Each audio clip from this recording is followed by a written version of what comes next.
അജ്ഞാനത്തെ നമ്മുടെ തലയിൽ കയറിയിരുന്ന് നിരങ്ങാൻ അനുവദിക്കരുത് എന്നാണ് ഇന്നലെ പറഞ്ഞതിൻ്റെ രത്നച്ചുരുക്കം. അജ്ഞാനം നമ്മുടെ തലയിൽ കയറിയിരുന്ന് ഞെരങ്ങാൻ സമ്മതിക്കരുത്. നമുക്ക് 36-ാമത്തെ പദ്യം വായിക്കാം. നിർമ്മാനമോഹമാവന്ന ഗതിം ഗച്ഛത മാധമാം ക്രിയതേ സ്വാത്മബോധേന മൂലകാശോ മഹാപദാം. അഭിമാനം, ഭ്രമം, ഇവയിൽ നിന്ന് രക്ഷ നേടുക എന്ന് പറഞ്ഞാൽ അത് വളരെ പ്രയാസമാണ്. അഭിമാനം അഥവാ അഹങ്കാരം, ഞാനൊരു വ്യക്തിയാണ് എന്നുള്ള വിചാരം, അത് തന്നെ ഒരു മോഹമാണ്. അതുകൂടാതെ പ്രപഞ്ചം സത്യമാണ് എന്നും ആ പ്രപഞ്ചത്തിലുള്ള പലതും തന്നെ സുഖിപ്പിക്കുമെന്നും ഉള്ള മോഹങ്ങൾ അജ്ഞാനികളുടെ ഉള്ളിലുണ്ട്. അപ്പോൾ ഒരാൾ ഈ മാനമോഹങ്ങളെ പരിത്യജിച്ച് അവയുടെ എല്ലാം മുകളിൽ ഉയർന്ന് ആണ് ഈ പരമാത്മ തത്വത്തിലെത്തുന്നത്. അപ്പോൾ മാനമോഹങ്ങളെ ജയിച്ചു കഴിഞ്ഞാൽ വീണ്ടും അവയിലേക്ക് പതിച്ചു പോകരുത്. അതായത് വീണ്ടും നമ്മുടെ മനസ്സിനെ അഹങ്കാരവും ഭ്രമവും ഗ്രസിക്കാൻ അനുവദിക്കരുത്. അധോഗതിയിലേക്ക് പോകരുത് എന്നർത്ഥം. അധോഗതിയെ പ്രാപിക്കരുത്. ക്രിയതേ സ്വാത്മബോധേന മൂലകാശോ മഹാപദാം. അഭിമാനമോഹങ്ങളെ ജയിച്ചിട്ടാണ് സ്വാത്മബോധത്തിലേക്ക് ഒരാൾ ഉണരുന്നത്, ഞാൻ ആത്മാവാണ് എന്ന അറിവിൽ എത്തുന്നത്. ആ അറിവ് നേടിക്കഴിഞ്ഞാൽ മഹാപദാം മൂലകാശ, വലിയ വലിയ ആപത്തുകളുടെ പോലും ഉന്മൂലനാശം സംഭവിക്കും. വേരോടുകൂടി ആപത്തുകൾ പിഴുതെറിയപ്പെടും. അതാണ് ഈ ആത്മജ്ഞാനത്തിൻ്റെ മഹത്വം. എന്തിനാണ് ഈ ആത്മജ്ഞാനം? ചിലർ ചോദിക്കുക, ആത്മജ്ഞാനം നേടിക്കഴിഞ്ഞാൽ വയറ് നിറയുമോ? അല്ല, വേറെ എന്ത് നേടിയാലാണ് വയറ് നിറയുക? നിങ്ങളൊന്ന് പറഞ്ഞേ. പേരും പ്രശസ്തിയും നേടിയാൽ വയറ് നിറയുമോ? ഇല്ലല്ലോ. വയറ് നിറയാൻ ആഹാരം തന്നെ വേണം. അപ്പോൾ പിന്നെ ഈ ആത്മജ്ഞാനം നേടിക്കഴിഞ്ഞാൽ വയറ് നിറയുമോ? ആത്മജ്ഞാനം നേടിയാൽ രോഗം വാശിയാകുമോ? അതൊന്നുമല്ല. ദുഃഖമോചനം. രോഗം വന്നാലും വയറ് വിശന്നാലും ദുഃഖിക്കാതിരിക്കാൻ നിങ്ങൾക്ക് പറ്റുമെങ്കിൽ അതല്ലേ മേലെ, അല്ലേ? ഒരു പ്രശ്നം നമ്മുടെ ശരീരത്തിലോ മനസ്സിലോ നിലനിൽക്കെ അതുകൊണ്ട് ബാധിക്കപ്പെടാതെ ആ പ്രശ്നത്തിന് മുകളിൽ പൊങ്ങുതടി പോലെ ഇങ്ങനെ പൊങ്ങിക്കിടക്കാൻ പറ്റിയാൽ അതിനേക്കാൾ വലിയ പരിഹാരം വേറെന്തുണ്ട്? പ്രശ്നങ്ങളൊക്കെ അവിടെ ഇരിക്കും, ഞാൻ അതിൻ്റെ മീതെ ഇരിക്കും. അതൊക്കെ എൻ്റെ കാൽ ചുവട്ടിലാകും. നമ്മളതല്ല ചെയ്യുന്നത്. നമ്മൾ പ്രശ്നങ്ങൾക്ക് പരിഹാരം കാണാൻ ശ്രമിക്കുകയാണ്. ഒരു പ്രശ്നത്തിനെ പരിഹരിച്ചാൽ പുതിയ 100 പ്രശ്നങ്ങൾ കയറി വരും. അതല്ല നമുക്ക് വേണ്ടത്.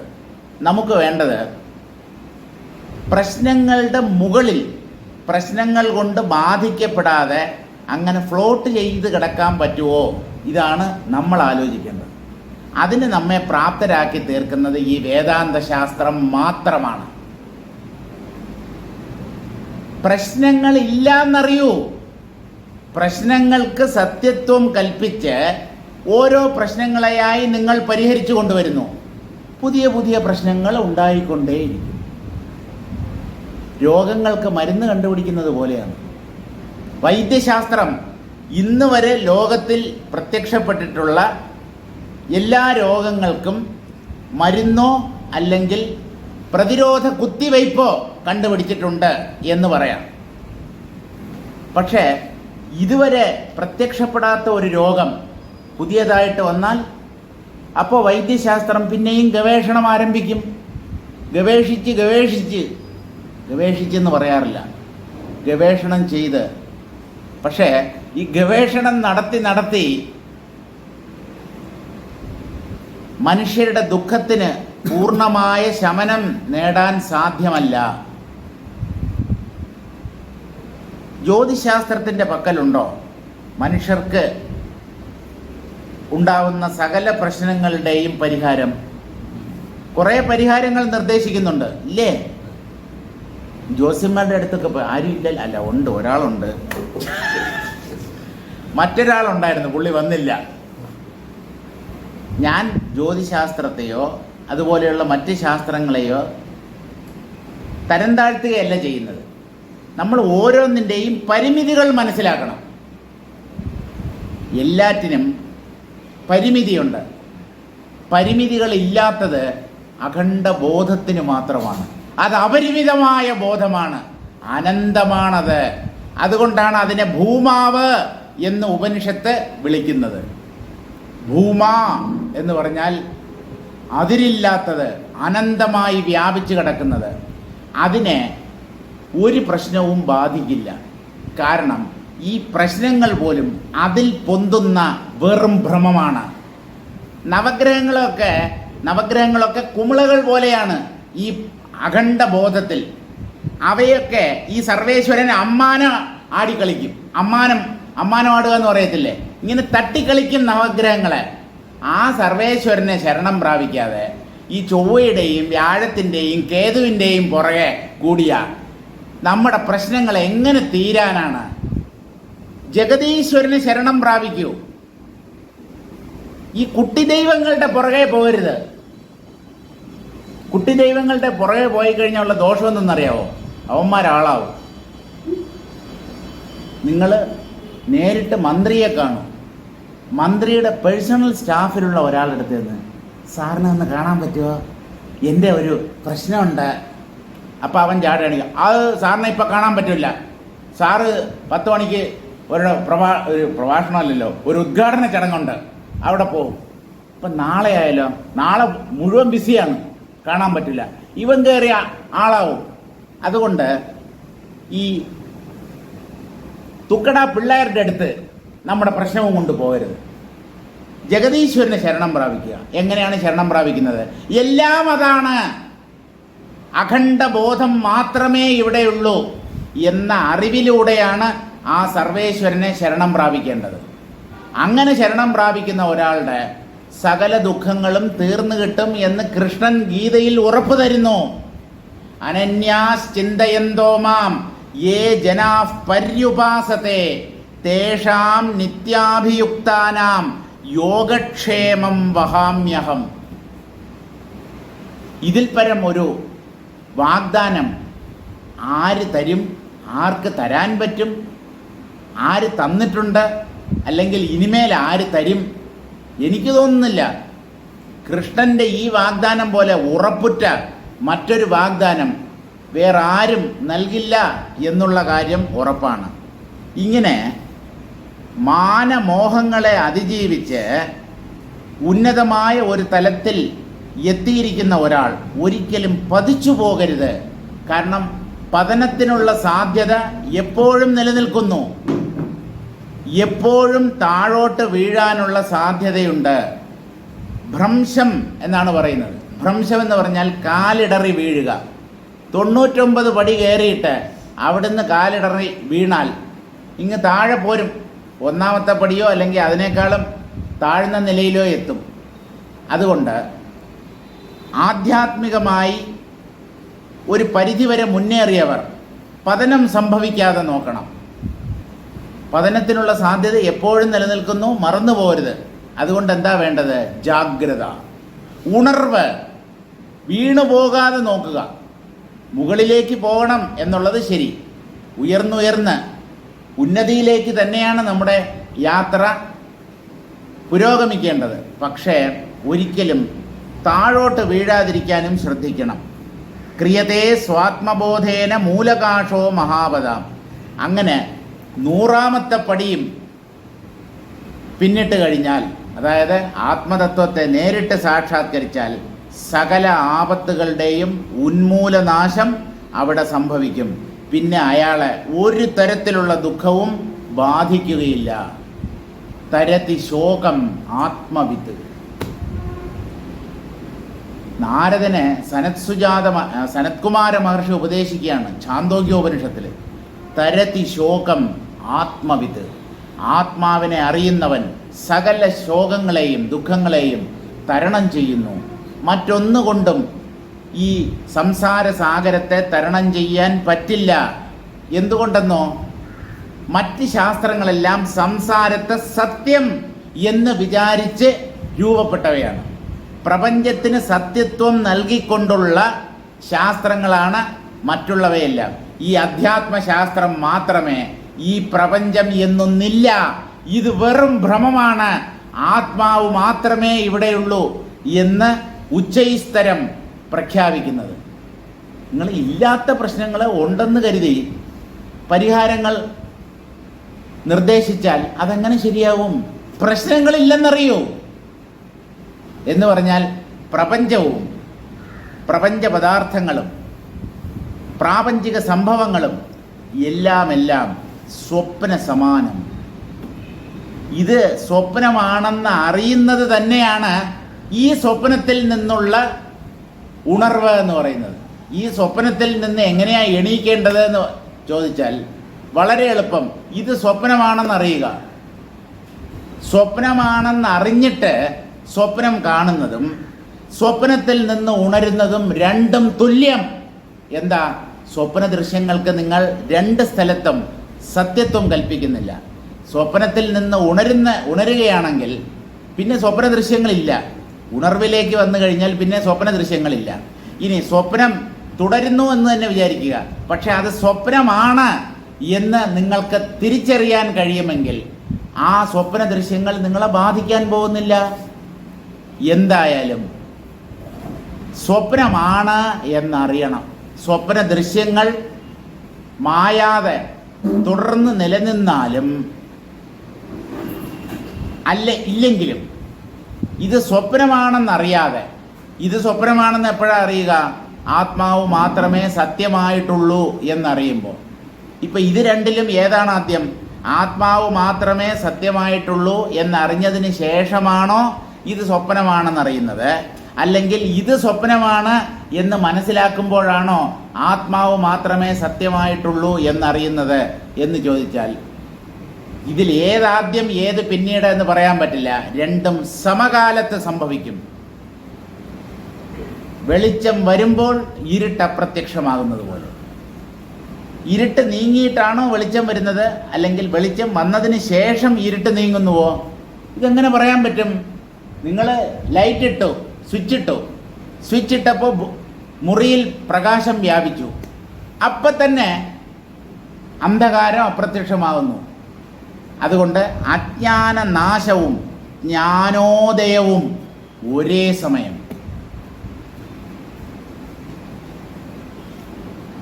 ഇതിൻ്റെ വ്യാഖ്യാനം വായിക്കാം. ഹേ ജനാഹ, രാമനെ നിമിത്തമാക്കിയാണ് വസിഷ്ഠ മഹർഷി ഉപദേശിക്കുന്നത്. പക്ഷേ അവിടെ രാമൻ മാത്രമല്ല ശ്രോതാവായിട്ടുള്ളത്. ഒരു സദസ്സ് തന്നെ വസിഷ്ഠ മഹർഷിയുടെ വാക്കുകൾക്കായി കാതോർത്തിരിക്കുന്നു. നമ്മളും ഒരർത്ഥത്തിൽ വസിഷ്ഠ മഹർഷിയുടെ വാക്കുകൾ കേൾക്കാനായി ഇവിടെ എത്തിച്ചേർന്നവരാണ്, അല്ലേ? ഇന്നെന്താണ് പറയുന്നത് വസിഷ്ഠ മഹർഷി? അതാണ്. അതുകൊണ്ട് വസിഷ്ഠ മഹർഷി അദ്ദേഹത്തിൻ്റെ മുമ്പിൽ സന്നിഹിതരായിരിക്കുന്ന ജനങ്ങളോട് പറയുകയാണ്, ഹേ ജനാഹ, ആ സദസ്സിൽ നമ്മയും ഉൾപ്പെടുത്താം. അല്ലയോ ജനങ്ങളെ, യൂയം നിർഗതവും മാനമോഹവും യസ്മാത് തഥാവിധം ദൃഢവിവേകമാപന്നാഹ സന്തഃ തത്വം ബുദ്ധ്വാ മോക്ഷഗതിം ഗച്ഛത അധമാം സംസാരഗതിം മാ ഗച്ഛത. അല്ലയോ ജനങ്ങളെ, നിങ്ങളെല്ലാവരും മാനമോഹങ്ങളിൽ നിന്ന് മുക്തരായി ദൃഢവിവേകമാപന്നാഹ, മാനമോഹങ്ങളിൽ നിന്ന് രക്ഷപ്പെടുക എന്ന് പറഞ്ഞാൽ വിവേകിയായി കഴിയുക, ദൃഢവിവേകത്തെ പ്രാപിക്കുക. ആ ദൃഢവിവേകത്തെ പ്രാപിച്ചവരായി നല്ലവരായി. ഒരാൾ എപ്പോഴാണ് നല്ലവനാകുന്നതെന്നറിയാമോ? പുണ്യപ്രവൃത്തികൾ ചെയ്യുമ്പോൾ അയാളെ നല്ലവനെന്ന് പറയും. പരോപകാരിയായ ഒരുവനെയും നമ്മൾ നല്ലവനെന്ന് പറയും. കാരുണ്യം മറ്റുള്ളവരോട് കാണിക്കുന്നവനെയും നമ്മൾ നല്ലവനെന്ന് പറയും. പക്ഷേ യഥാർത്ഥത്തിൽ നല്ലവൻ ജ്ഞാനിയാണ്. ജ്ഞാനം നേടിയാലേ നിങ്ങൾ ഏറ്റവും നല്ലവനായി തീരാൻ പറ്റുകയുള്ളൂ. കാരണം ജ്ഞാനത്തെക്കാളും മഹത്തരമായി മറ്റൊന്നുമില്ല. അപ്പോൾ അത് നേടിയവൻ എത്ര മഹാനായിരിക്കണം, എത്ര നല്ലവനായിരിക്കണം.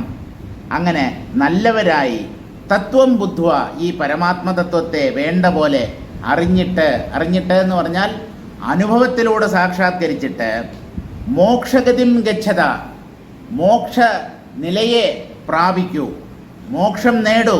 അധമാം സംസാരഗതിം മാ ഗച്ഛത, അധമമായ സംസാരഗതിയെ നിങ്ങൾ പ്രാപിക്കരുത്, വീണ്ടും ഈ സംസാരത്തിൽ പതിച്ചു പോകരുത്. അതിന് നമ്മെ സഹായിക്കുന്നത് ജാഗ്രതയാണ്. ജാഗ്രതയാണ് നമുക്ക് ആവശ്യം. ഉണർവോട് കൂടിയിരിക്കുക. മോഹിക്കുക എന്ന് പറഞ്ഞാൽ അതൊരു തരത്തിലുള്ള മയക്കമാണ്, ഉറക്കത്തിലേക്ക് വഴുതി വീഴുന്നത് പോലെയാണത്. അത് ഒരിക്കലും നമുക്ക് നന്മ ചെയ്യില്ല.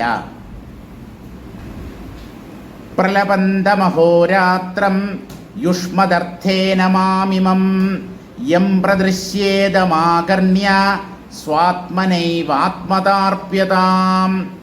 പ്രലപന്തമഹോരാത്രം യുഷ്മദർത്ഥേന മാം ഇമം. രാപ്പകൽ നിങ്ങളുടെ നന്മയാണ് ഞാൻ ഉദ്ദേശിക്കുന്നത്. വസിഷ്ഠ മഹർഷിയുടെ വാക്കാണ്. നിങ്ങളുടെ എന്ന് പറഞ്ഞാൽ അജ്ഞാനികളായിരിക്കുന്ന, തൻ്റെ നിലയിലേക്ക് ഉയരാത്ത അജ്ഞാനികളുടെ കാര്യമാണ് വസിഷ്ഠ മഹർഷിക്ക് എപ്പോഴും ഉള്ളിലുള്ളത്. ഇവരെ എങ്ങനെ ഞാൻ കരകയറ്റും, ഇവരെ എങ്ങനെ മോക്ഷത്തിലേക്ക് നയിക്കും, നിങ്ങൾക്ക് വേണ്ടിയാണ് ഈ സംസാരം, ഈ ഉപദേശം. രാമനാണ് അവിടെ നിമിത്തം. രാമനെ ഒന്ന് പറഞ്ഞ് നേരെയാക്കണം എന്ന് ദശരഥൻ ആവശ്യപ്പെട്ടത് കൊണ്ടാണ് വസിഷ്ഠ മഹർഷി ഉപദേശം ആരംഭിച്ചത്. പക്ഷെ ആ ഉപദേശം കേൾക്കാൻ ഒരു വലിയ സദസ്സ് തന്നെ ആ രാജസഭയിലുണ്ട്. അതുകൊണ്ട് അവരുടെ എല്ലാം അഭ്യുദയകാംക്ഷിയാണ് വസിഷ്ഠ മഹർഷി. അല്ലെങ്കിൽ അദ്ദേഹത്തെ പോലെയുള്ള ജ്ഞാനികൾ, അവർക്ക് നയാ പൈസയുടെ ലാഭം ഈ പ്രഭാഷണം കൊണ്ട് കിട്ടാനില്ല. അവരുടെ പുസ്തകരചനയുടെ പുറകിലുള്ള ഉദ്ദേശവും കാശുണ്ടാക്കുക എന്നുള്ളതല്ല. അജ്ഞാനികളെ എങ്ങനെ ഉദ്ധരിക്കാം, അവരെ എങ്ങനെ ഈ ദുഃഖസാഗരത്തിൽ നിന്ന് കരകയറ്റാം, ഇതിൽ മാത്രം ശ്രദ്ധ പതിപ്പിക്കുന്നവരാണ് ജ്ഞാനികൾ. പ്രലപന്ത മഹോരാത്രം, രാവും പകലും ഞാൻ ഈ ആത്മതത്വത്തെക്കുറിച്ച് പല വീക്ഷണകോണുകളിലൂടെയും സംസാരിച്ചു കൊണ്ടിരിക്കുന്നു. സാധാരണ രാവും പകലും എന്ന് പറഞ്ഞാൽ നിരന്തരം വൈകുന്നേരമായി കഴിഞ്ഞ വസിഷ്ഠ മഹർഷി അന്നത്തെ ഉപദേശം അവസാനിപ്പിക്കും. പിന്നെ അടുത്ത ദിവസം സൂര്യൻ ഉദിക്കുമ്പോഴാണ്. അങ്ങനെ 18ാമത്തെ ദിവസത്തിലാണ് നമ്മൾ നിൽക്കുന്നത്. ഈ 18 ദിവസം കൊണ്ടാണ് യോഗവാസിഷ്ഠം മുഴുവൻ ഉപദേശിച്ച് അവസാനിപ്പിക്കുന്നത്. അപ്പോൾ അഹോരാത്രം എന്ന് പറഞ്ഞാൽ രാവും പകലും ഉപദേശിക്കുന്നു എന്ന് പറഞ്ഞാൽ രാത്രി ഉപദേശിക്കാറില്ല എന്ന് പറഞ്ഞാൽ ഇത്രയേറെ കാലമായി, ഇത്ര ദിവസങ്ങളായി, സൂര്യൻ ഉദിക്കുന്ന സമയം തൊട്ട് അന്തിയാകുന്നത് വരെ ഈ തത്വത്തെ ഞാൻ നിങ്ങൾക്ക് വേണ്ടി വിശദീകരിക്കുന്നു. പ്രലപന്ത മഹോരാത്രം യുഷ്മദർത്ഥേന മാമിമം, നിങ്ങൾക്ക് വേണ്ടി മാത്രം, നിനക്കു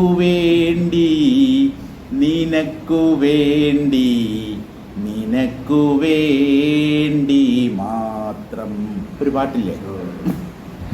ഇവിടെ നിനക്ക് വേണ്ടിയല്ല, നിങ്ങൾക്ക് വേണ്ടി എന്ന് പറഞ്ഞാൽ ആ സദസ്സിൽ സന്നിഹിതരായവർക്ക് വേണ്ടിയല്ല.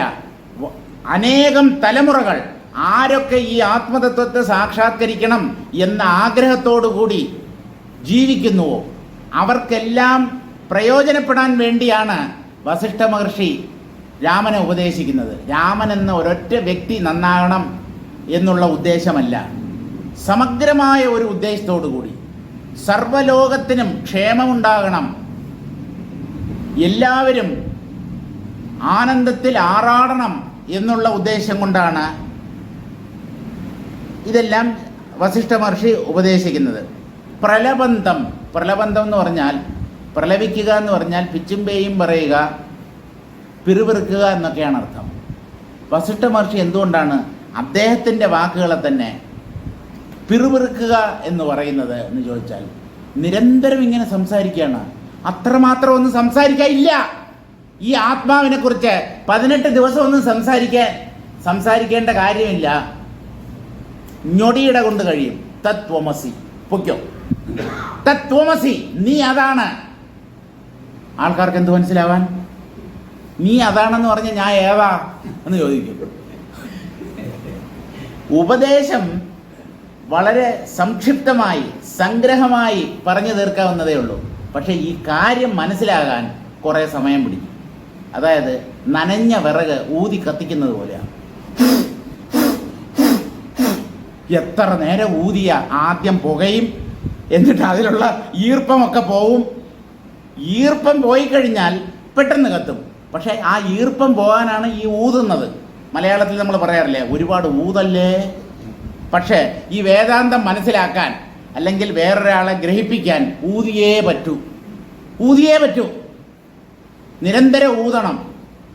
അതുപോലെയാണ് വസിഷ്ഠ മഹർഷി പറയുന്നത്, ഞാൻ അഹോരാത്രം ഇങ്ങനെ ഇടതടവില്ലാതെ നിരന്തരമായി നിങ്ങളോട് സംസാരിച്ചു കൊണ്ടിരിക്കുന്നു.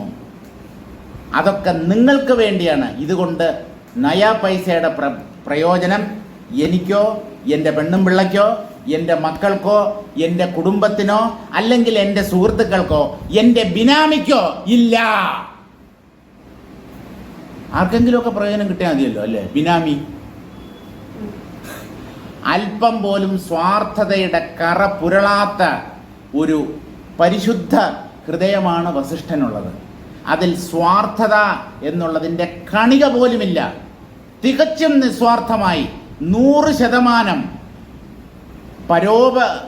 പരാർത്ഥമായിട്ടാണ് വസിഷ്ഠ മഹർഷി ഈ തത്വം ലോകത്തോട് ഉപദേശിക്കുന്നത്.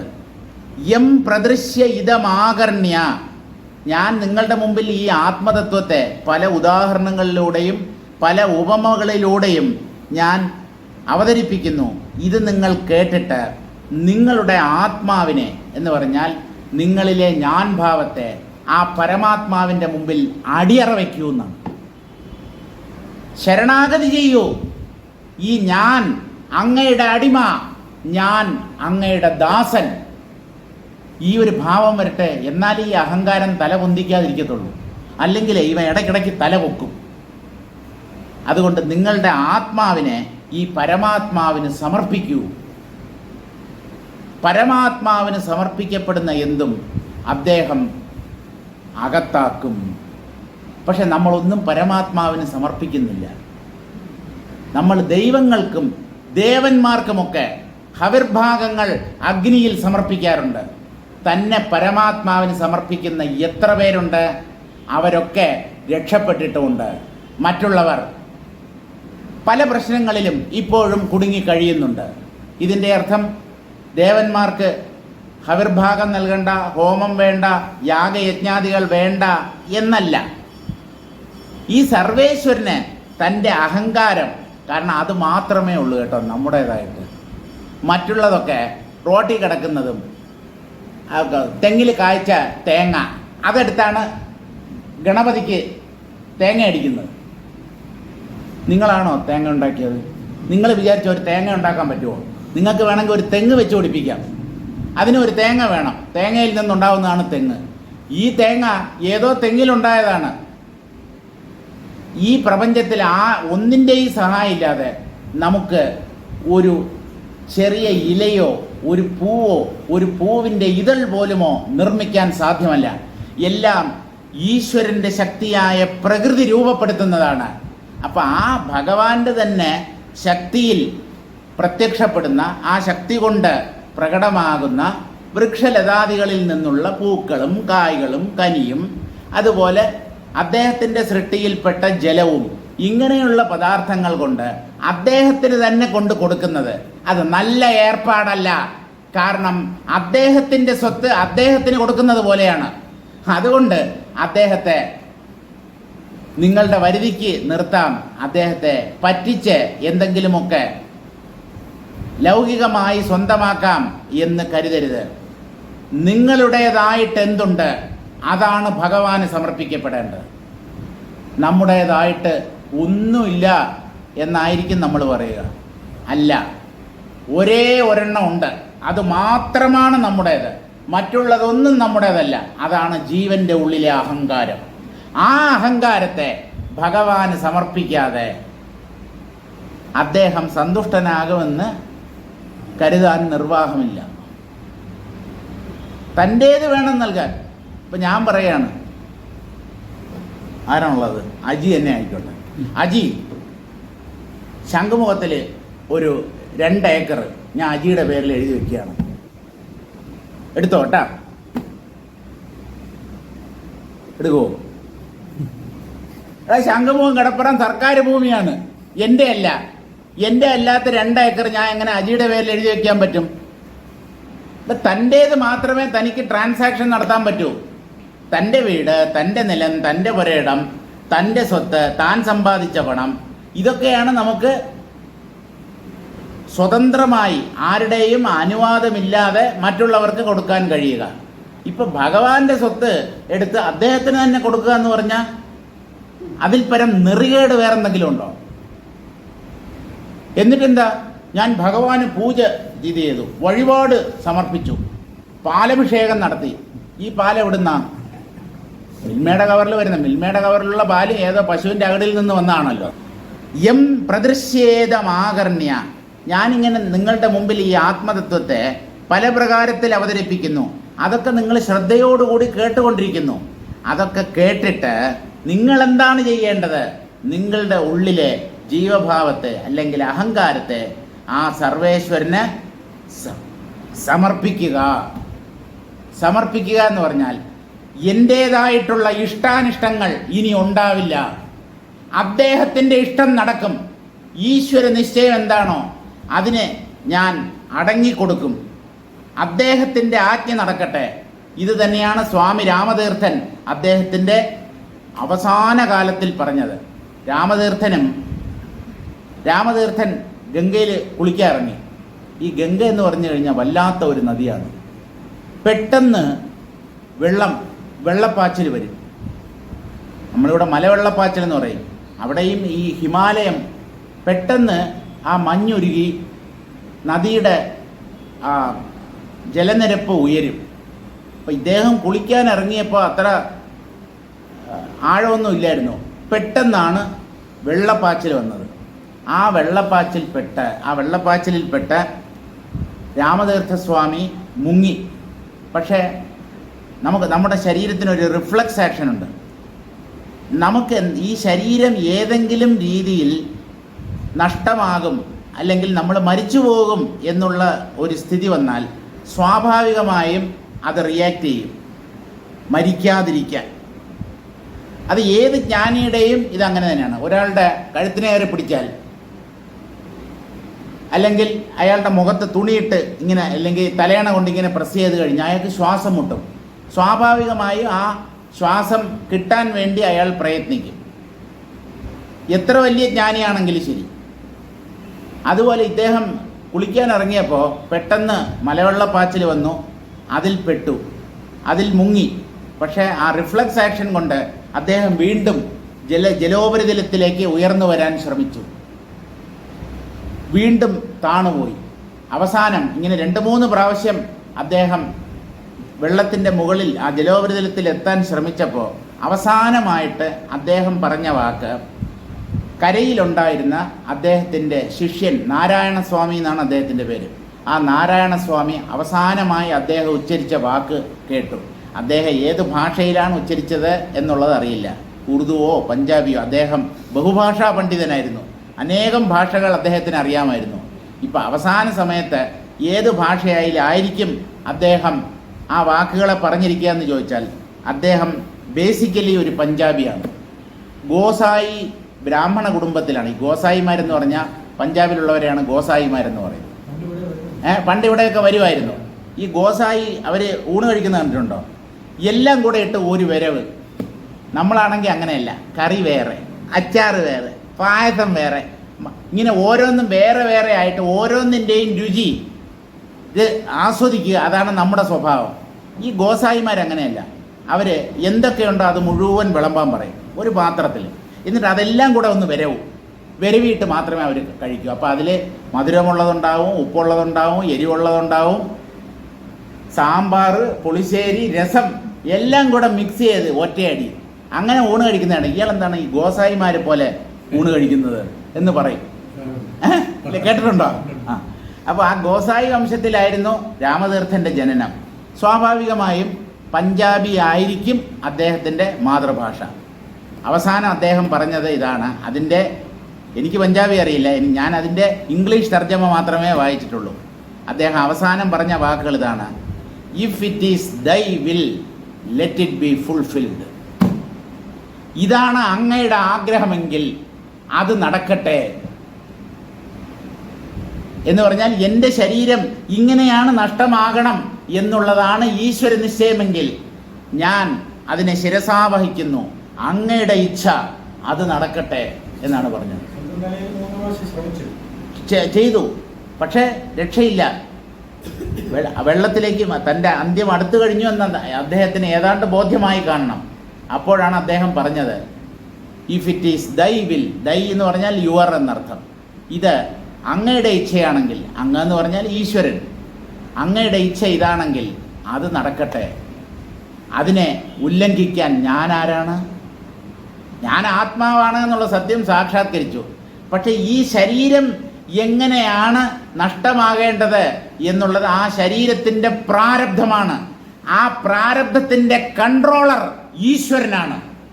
പരമാത്മാവിന് അതിൽ കാര്യമൊന്നുമില്ല. കാരണം ജീവന്മാരെയും പ്രപഞ്ചത്തെയും നിയന്ത്രിക്കുന്നത് ഈശ്വരനാണ്. സഗുണമായ ഈശ്വരൻ, മായയോടുകൂടെ ചേർന്ന് പ്രവർത്തിക്കുന്ന ബ്രഹ്മമാണ് ഈശ്വരൻ എന്ന് പറയുന്നത്.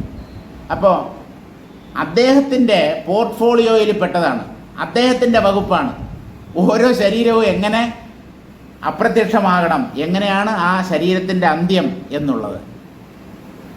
താൻ ആത്മാവാണെന്ന് അറിഞ്ഞ രാമതീർത്ഥസ്വാമിക്ക് ഇതൊന്നും ഒരു പ്രശ്നമേ അല്ല. പണ്ടേ തന്നെ ഞാൻ ഈ ശരീരമല്ല എന്ന് ഉറപ്പിച്ച വ്യക്തിയാണ്. ഞാൻ ആത്മാവാണ് എന്നാണ് അദ്ദേഹത്തിൻ്റെ പ്രഭാഷണങ്ങളിലുടനീളം അദ്ദേഹം പ്രഖ്യാപിച്ചിരുന്നത്. ഒരു സദസ്സിനെ അഭിസംബോധന ചെയ്യുന്നത് തന്നെ എങ്ങനെയാണ്? അതിന് myself in the form of ladies and gentlemen. സദസ്സിലിരിക്കുന്ന മഹാന്മാരുടെയും മഹതികളുടെയും രൂപത്തിലിരിക്കുന്ന എൻ്റെ തന്നെ സ്വന്തം ആത്മാവേ എന്നാണ് തന്നെയാണ് അദ്ദേഹം അഭിസംബോധന ചെയ്തത്. അല്ലാതെ തൻ്റെ മുമ്പിൽ അനേക ആളുകൾ നിരന്നിരിക്കുന്നു, അവരെയൊക്കെ ഇപ്പോൾ ഞാൻ വേദാന്തം പഠിപ്പിച്ച് അങ്ങ് നേരെ മോക്ഷത്തിലേക്ക് കൊണ്ടുപോയി കളയാം, അങ്ങനെയുള്ള വ്യാമോഹമൊന്നുമില്ല. ഇവിടെ യഥാർത്ഥത്തിൽ ഞാൻ മാത്രമേ ഉള്ളൂ. പല രൂപങ്ങളിലിരിക്കുന്നു, ഒരു രൂപം പറയുന്നു, അനേകം രൂപങ്ങൾ അത് കേട്ടുകൊണ്ടിരിക്കുന്നു. രണ്ടും ഒന്ന് തന്നെ. ഈ ഭാവത്തിലാണ് അദ്ദേഹം ജീവിച്ചിരുന്നതും അദ്ദേഹത്തിൻ്റെ സന്ദേശങ്ങൾ പ്രചരിപ്പിച്ചതും. സ്വാമി രാമൻ എന്ന് പറഞ്ഞ അദ്ദേഹം എഴുതിയൊരു പുസ്തകമാണ് living with the Himalayan masters. ഹിമാലയത്തിൽ ജീവിച്ചിരുന്ന പല യോഗിമാരുമായിട്ടും അദ്ദേഹത്തിന് സമ്പർക്കപ്പെടാനുള്ള ഒരു ഭാഗ്യമുണ്ടായി. പലരും പലതരത്തിലുള്ള സിദ്ധികൾ പ്രകടിപ്പിച്ചു. അങ്ങനെ അവരുമായിട്ടൊക്കെ ഒന്ന് സമ്പർക്കപ്പെടാനുള്ള ഒരു സാഹചര്യം ഉണ്ടായി. അപ്പോൾ അതൊക്കെ വിവരിച്ചുകൊണ്ട് എഴുതിയ പുസ്തകമാണ് living with the Himalayan masters. അപ്പോൾ ഈ മഹാത്മാക്കളെല്ലാം ഇങ്ങനെയാണ്. അല്പം പോലും സ്വാർത്ഥത പുരളാതെയാണ് മഹത് കാര്യങ്ങൾ അവർ ലോകത്തിനു വേണ്ടി ചെയ്തിട്ടുള്ളത്. ബഹുകാലം ബഹുപ്രകാരൈഹി അസ്മദ് ബോധനേ പ്രവൃത്തോയം വസിഷ്ഠഃ കണ്ഠശോഷദുഃഖാത് വിമുച്യതാമിതി മയി ദയാവ മദ്വചനം സമ്യഗാകർണ്യ സ്വാത്മാ യുഷ്മാഭിഹി ബുദ്ധ്യതാം ഇതി വാത്സല്യ അതിശയേനാഹ. നമ്മുടെ മനസ്സിൽ അല്പമെങ്കിലും കനിവുണ്ടെങ്കിൽ, ഹൃദയത്തിൽ അല്പമെങ്കിലും ആർദ്രതയുണ്ടെങ്കിൽ, ഒരാൾ ഇത്രയും ദിവസം, ഇത് വസിഷ്ഠനായാലും ശരി ഞാനായാലും ശരി, ഇത്രയും ദിവസം മെനക്കെട്ട് കണ്ഠക്ഷോഭം ചെയ്യുന്നു എന്നാണ്. കണ്ഠക്ഷോഭം എന്ന് പറഞ്ഞാൽ ഈ സംസാരിക്കുക എന്ന് പറഞ്ഞാലേ നിങ്ങൾ വിചാരിക്കുന്ന പോലെയല്ല, കേട്ടോണ്ടിരിക്കുന്നത് പോലെ സുഖകരമായ ഒരു ഏർപ്പാടല്ല സംസാരിക്കുക എന്ന് പറഞ്ഞാൽ. അത് വല്ലാതെ നമ്മൾ ക്ഷീണിപ്പിച്ചു കളയും. ഊർജ നഷ്ടം നിരന്തരം സംഭവിച്ചുകൊണ്ടിരിക്കും. തളർന്നു പോവും. അങ്ങനെ എന്നെക്കാളെ എന്തായാലും പ്രായം കൂടിയ ഒരു വ്യക്തി ആയിരിക്കണം വസിഷ്ഠ മഹർഷി, അതിൽ സംശയമൊന്നുമില്ല. എന്നെക്കാളും എല്ലാ തരത്തിലും ഉന്നതമായ ഒരു നിലയിൽ ആയിരിക്കണം വസിഷ്ഠൻ ജീവിച്ചിരിക്കുക, അതിൽ സംശയമൊന്നുമില്ല. അതുകൊണ്ട് അദ്ദേഹം പറയുന്നു ബഹുകാലം ബഹുപ്രകാരൈഹി, പലകാലം എന്ന് പറഞ്ഞാൽ അദ്ദേഹം 18 ദിവസം കൊണ്ടാണ് ഈ വാസിഷ്ഠം മുഴുവൻ രാമനെ കേൾപ്പിച്ചത് എന്നാണ് നമുക്ക് ഈ പുസ്തകത്തിൽ നിന്ന് മനസ്സിലാവുന്നത്. പക്ഷേ ഒരു പ്രയോജനം ഉണ്ടായിട്ടില്ല എന്ന് പറഞ്ഞാൽ നല്ല പ്രയോജനം കിട്ടിയെന്നാണ് അതിൻ്റെ അർത്ഥം. നല്ലപോലെ മനസ്സിലായി, ഞാൻ ഏതാണ്ട് ജ്ഞാനത്തിൻ്റെ പടിവാതിൽക്കൽ എത്തി എന്ന് പറയുന്നയാൾ യാത്ര തുടങ്ങിയിട്ട് തന്നെ ഇല്ല എന്ന് വേണം ഉറപ്പിക്കാൻ. കാരണം ഈ ഞാൻ പൊന്തരുത്. ഞാൻ നേടി നമ്മളാരാണ്? ഈ ആത്മാവിനെ അറിയാൻ ഞാൻ ആരാണ്? വാസ്തവത്തിൽ ഈ ആത്മജ്ഞാനം എന്ന് പറയുന്നത് ഞാനില്ല എന്നുള്ള അറിവാണ്. അവിടെ ഈ അഹങ്കാരത്തിന് എന്ത് പ്രസക്തി? ഈ ചെറിയ ഈ കൊച്ചു ഞാൻ, ഇവനാരാണ് ഈ അനന്തമായ തത്വത്തെ അറിയാൻ? അതിന് മാത്രമുള്ള കെൽപ്പും ശേഷിയുമൊക്കെ ഈ അല്പമായ ജീവനുണ്ടോ? അദ്ദേഹത്തിന് സമർപ്പിക്കുക. അദ്ദേഹം നിങ്ങളെ ഭക്ഷിച്ചാൽ നിങ്ങൾ രക്ഷപ്പെട്ടു. എവിടെയും ഭക്ഷിക്കപ്പെടുന്ന ജീവിയല്ല രക്ഷപ്പെടുന്നത്, ഭക്ഷിച്ചവനാണ് രക്ഷപ്പെടുക. മാനിനെ സിംഹം ഭക്ഷിച്ചാൽ രക്ഷപ്പെടുന്നത് സിംഹമാണ്, മാനല്ല. പക്ഷെ ഇവിടെ അങ്ങനെയല്ല, ഭക്ഷിക്കപ്പെടുന്നവൻ രക്ഷപ്പെടും. ആരാണോ ഭഗവാന്റെ ഇരയാവുന്നത്, ഭഗവാന്റെ ഭക്ഷണമായി തീരുന്നത്, അവർ രക്ഷപ്പെടും. കാരണം അവർ ഭഗവാനായി മാറുന്നു എന്നാണ്, ഭഗവാനുമായി ഏകീഭവിക്കുന്നു. നമ്മുടെ മന്ത്രങ്ങൾ തന്നെ അങ്ങനെയാണ്. വയം ദേവസ്യ ഭോജനം ശ്രേഷ്ഠകം സർവധാതമം തുരംഭകസ്യ ധീമഹി. ഞങ്ങളെന്ന് പറഞ്ഞാൽ ജ്ഞാനികളെയാണ് പറയുന്നത്. ഞങ്ങൾ ആ ഭഗവാന്റെ ഭോജനമാണ്, ഭക്ഷണമാണെന്ന് ഋഷിയാണ് പറയുന്നത്. നമ്മൾ മാത്രം നമ്മളെ ഭഗവാന് ഭക്ഷണമാക്കാൻ ഇതുവരെ തീരുമാനിച്ചു. അപ്പോൾ വസിഷ്ഠ മഹർഷിയുടെ ഒരു പരിദേവനമാണ് എന്ന് നമുക്കിതിനെ കരുതാം. പരിദേവനം എന്ന് പറഞ്ഞാൽ കരച്ചിൽ, അദ്ദേഹത്തിൻ്റെ വിഷമം പറഞ്ഞു തീർക്കുകയാണ്. എന്താ പറയുന്നത്? പലകാലം പല പ്രകാരം അസ്മത് ബോധനേ പ്രവൃത്ത. ഈ ആത്മതത്വത്തെ ഉദ്ബോധിപ്പിക്കുന്നതിൽ തന്നെ കണ്ണും കരുത്തും അർപ്പിച്ച ഈ വസിഷ്ഠൻ പറയുന്നു എന്നുള്ളത് കൊണ്ട് നിങ്ങൾ അംഗീകരിക്കേണ്ട. ഒരു പാവം മനുഷ്യൻ എത്ര ദിവസമായി ഇങ്ങനെ വായിട്ടലയ്ക്കാൻ തുടങ്ങിയിട്ടുണ്ട്. അദ്ദേഹത്തിൻ്റെ കണ്ടക്ഷോഭം അതെങ്കിലും ഒന്ന് പരിഗണിച്ചൂടെ എന്ന്. അദ്ദേഹത്തിൻ്റെ ആ ത്രോട്ടിനുണ്ടാകുന്ന സ്ട്രെയിൻ, അല്ല അത് കുഴപ്പമില്ല, ഞങ്ങൾ 4 വിക്സ് വാങ്ങിച്ചു കൊടുക്കാം, അല്ലെങ്കിൽ സ്ട്രെപ്സിൽസ് വാങ്ങിച്ചു കൊടുക്കാം. ഇത് സ്ട്രെപ്സിൽസിലൊന്നും തീരുന്നതല്ല. ഒരേ സമയം ശരീരത്തെയും മനസ്സിനെയും പ്രാണനെയും ക്ഷയിപ്പിക്കുന്ന ഒരു പ്രവൃത്തിയാണ് സംസാരിക്കുക എന്നുള്ളത്. മനസ്സ് ക്ഷീണിക്കും, ശരീരം ക്ഷീണിക്കും, പ്രാണൻ തളരും. സംസാരം എന്ന് പറയുന്നതല്ല, വൺ വേ ടോക്കാണ്. ഇടയ്ക്കിടയ്ക്ക് നിങ്ങൾ എന്തെങ്കിലുമൊക്കെ അവിടുന്ന് കമൻറ്റ് പറയുന്നുണ്ടെങ്കിലും മിക്കവാറും സമയം ഞാൻ മാത്രമായിട്ടാണല്ലോ സംസാരിക്കുന്നത്. അപ്പോൾ അത്ര കണ്ട് ആയാസമുണ്ട്. അതുകൊണ്ട് വസിഷ്ഠ മഹർഷി പറയുന്നു, നിങ്ങളെ ഉദ്ബോധിപ്പിക്കുന്നതിൽ മാത്രം തത്പരനായിരിക്കുന്ന ഈ വസിഷ്ഠൻ കണ്ഠശോഷ ദുഃഖാദ് വിമുച്യതാം. ഇദ്ദേഹം ഇത്രയും കടന്ന് വായിട്ടലയ്ക്കുന്നുണ്ടല്ലോ, അദ്ദേഹത്തിന് അല്പം റെസ്റ്റ് കിട്ടിക്കോട്ടെ എന്ന് വിചാരിച്ചു. മഹർഷേ, അങ്ങ് പറഞ്ഞത് മതി, അങ്ങ് പറയുന്നത് പോലെ ഞങ്ങൾ കേട്ടോളാം എന്ന് ആരെങ്കിലും പറയുന്നില്ലല്ലോ. അപ്പോൾ വസിഷ്ഠൻ്റെ കണ്ഠക്ഷോഭം, ആ അദ്ദേഹത്തിനുണ്ടാകുന്ന ആ തൊണ്ടവേദനയിൽ നിന്ന് അദ്ദേഹം മുക്തനായി തീരട്ടെ എന്ന് മയി ദയയ, എന്നോട് അല്പം ദയവ് കാണിക്കൂ എന്നാണ്.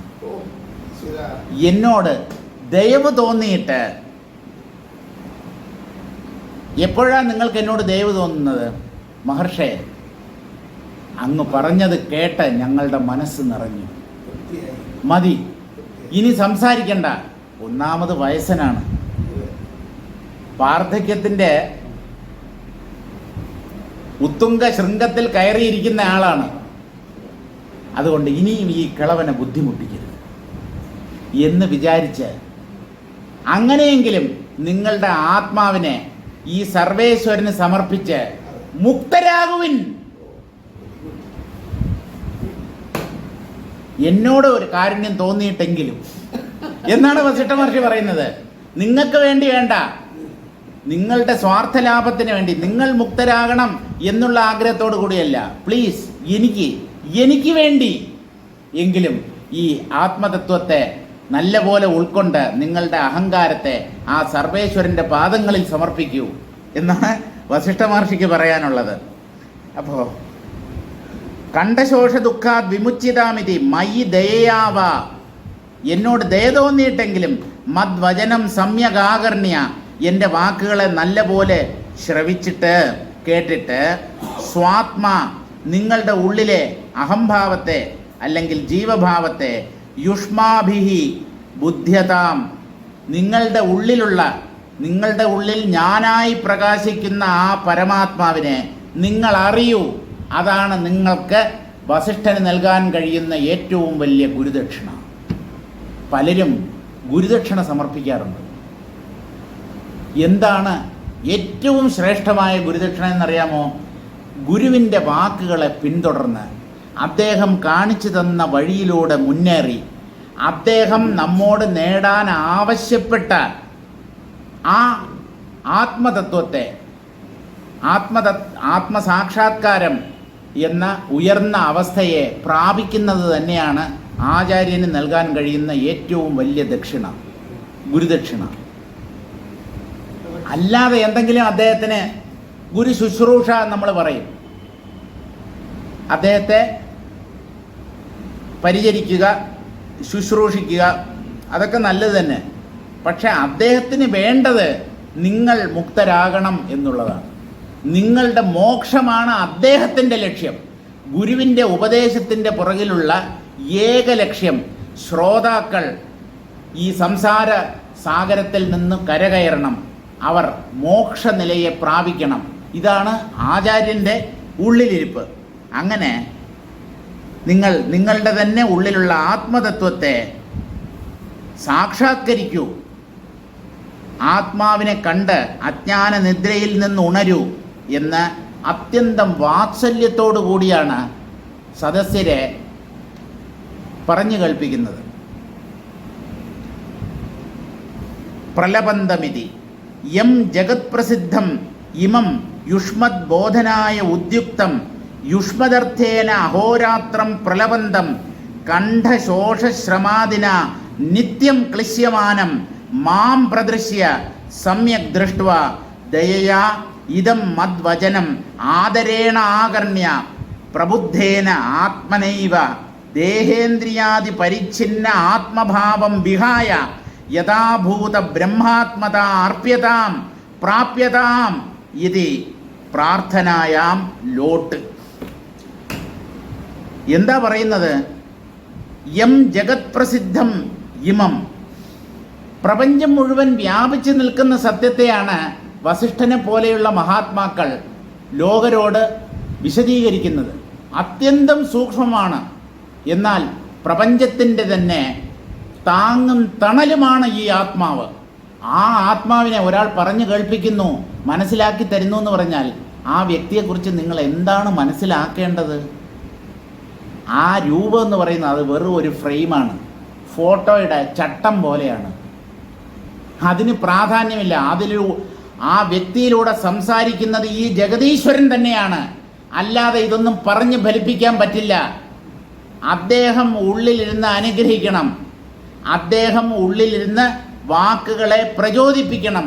യോന്തഃ പ്രവിശ്യ മമ വാചമിമാം പ്രസുപ്താം സഞ്ജീവയത്യഖില ശക്തിധരസ്വധാംന അന്യാംശ്ച ഹസ്തചരണശ്രവണത്വഗാദീൻ പ്രാണാന്നമോ ഭഗവതേ പുരുഷായ തുഭ്യം എന്നാണ് ആ 5 വയസ്സുള്ള ബാലകൻ ധ്രുവൻ മഹാവിഷ്ണു പ്രത്യക്ഷപ്പെട്ടപ്പോൾ അദ്ദേഹത്തെ നോക്കി പറഞ്ഞത്.